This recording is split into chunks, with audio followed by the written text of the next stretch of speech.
The UK and other European nations have relied on the US for decades, but more and more we hear the line that Europe needs to be able to stand on its own 2 feet.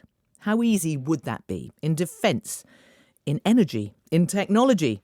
And even if Europe could reduce its reliance, the US would still be the major power in the world.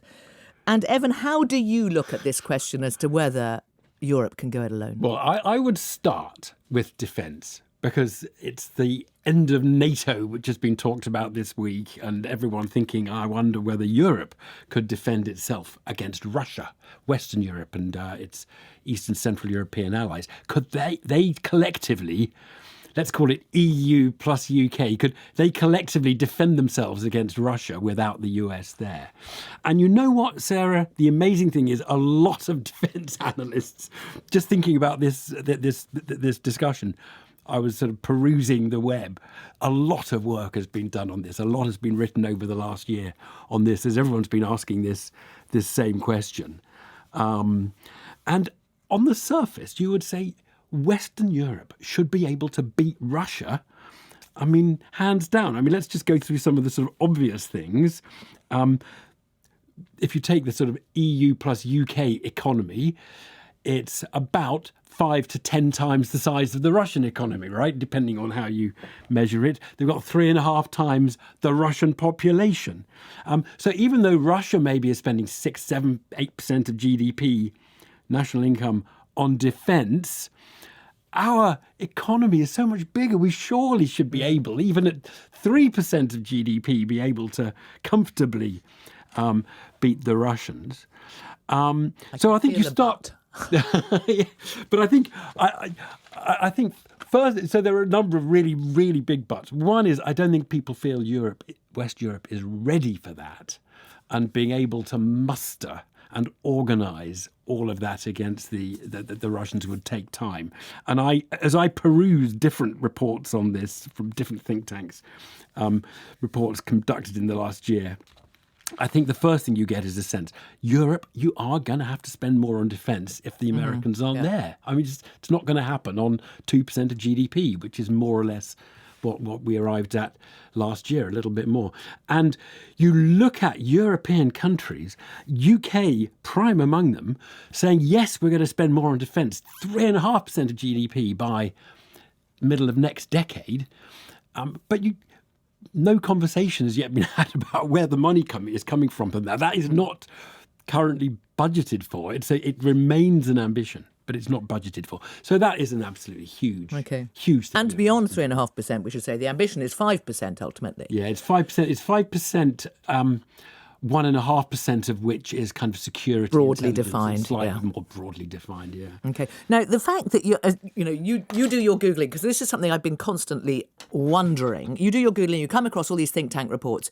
One presumes that there are people within government also thinking about this and can perhaps drumming up plans, even in pencil. And the European Union obviously has been deciding to spend more and organising financial structures to spend more on defence. But here I think you get to the second problem. There are lots of people thinking about this, but there are lots of people thinking about this in Europe because Europe has lots of command structures and lots of nations. It's not like Putin says what Russia's doing or Trump says what America's doing. So there was this one paragraph I discovered in my wonderful Google search. European armed forces operate a fragmented arsenal consisting of 178 different types of weapon systems compared to 30 in the US. In air power, Europe has 20 different types of fighter aircraft. The US relies on 6. And in main battle tanks, European forces use 14 different models. Washington uses 1. And that gets you, I think, to the kind of the central issue about Europe, which is there's a version of the world at the moment that is every continental sphere will have a superpower. Yeah. And, it's going to be China and Asia, and then you've got the United States in the Western Hemisphere. And then you look at sort of where Europe broadly defined is. It's got Russia, problematic, and it's got this collective of nations. It's got the EU, but the EU isn't like one thing. I mean, the EU is a collection of nations who have their own command structures. Muddled through rather than having a clear line yeah. of thinking, which is what you'd say about the US or China. Yeah. And when you look at, I mean, so you'll always have countries, when you have a collection of countries, and no one of them feels they're responsible for the defence of that part of the world, and if no one feels they individually are responsible, you get into the so-called free rider problem. That it's like Spain will say, well, why? We actually haven't got the money to spend more on defence now, so we won't. We'll leave it to somebody else to do. And that's sort of why big hegemonic superpowers are often seen as a sort of more successful model in that world. But even within that, there are sort of areas of expertise. And say you take a look at nuclear powers, UK and France. The UK relies entirely on the US. So arguably all that spending, if you are talking about being independent of the US, is redundant. But France's doesn't. France made a decision to allow itself to have an independent sort of nuclear weapons system. Yeah, and this goes back to the different French and UK approaches to the United States, whereas the UK has always tied itself and said it all hinges on that relationship. France, and under de Gaulle, was trying to carve out a sort of an independence of NATO and a third route, neither part of the Soviet or the American sphere of influence. So the French have a more independent nuclear deterrent. My understanding about the British deterrent is we can fire off nuclear weapons. So I wouldn't want to risk it if I was Russia. I think our problem comes if we need to start replacing those weapons or starting to keep them up. But that's certainly an area where you say, at least the Brits, very dependent on that connection to the United States. And then you look at a whole lot of other areas, Sarah, like energy. You mentioned energy in your introduction. I mean, the United States has a lot of its own energy. Russia has a lot of energy. This non-European superpower, this kind of thing that could be a superpower but is a collection of nations that still argue quite a lot, very dependent on imported oil and gas, very dependent on imported oil. I mean, Europe, I think, imports about 3/4 of its crude oil, about half its natural gas. So it's between the United States and Russia, who are big energy suppliers or have been big energy suppliers to Europe, Europe's got that particular challenge as well. So interesting to think if this continues, what it will drive. If you think about the issues we've been wrestling with, whether it's renewables, I mean, that would suddenly sort of like, oh, there's no choice, we're going for renewables, or nuclear. Even nuclear, exactly. A federal Europe. I mean, the Keir Starmer, we're going to be closer. He might be forced much closer. Well, he might want to. And the European Union's institutions may say what we need is to be more superpower-like, and we need to start thinking about how we make a more cohesive European response.